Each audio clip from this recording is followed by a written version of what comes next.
Hey guys, today I'm going to show you how I cut up an apple to eat. Now, when my wife was alive, she died from the flu 2 years ago, but she used to always tell me that I should do a video on how I cut my apples. I'm like, why? Everybody knows how to cut an apple. And she's like, no, you do it different than anybody I've seen, and I really like the way you do it. So I was cutting up some for my grandson yesterday, and I thought, you know what?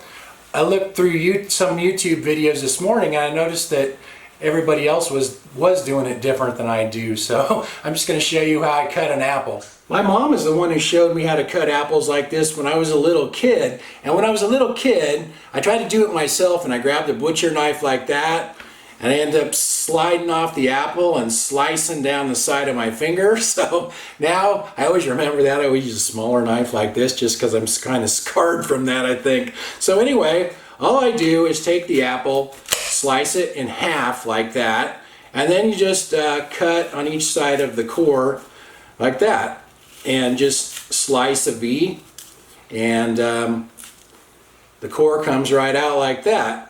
And that's how I've always done it. Like I said, that's how my mom did it when I was a kid, and so that's where I learned how to do this. It's real easy. It's like, it doesn't get stuck in your teeth, and it's easier to eat. And then, like, if you have kids that don't like the peelings, like my grandson, you can break it in half, and then I just take the knife and just take the peeling off like that. I did this for him yesterday. I cut a couple up, and he wouldn't eat the skin, so I just take the knife and, you know, take the peelings off just like that.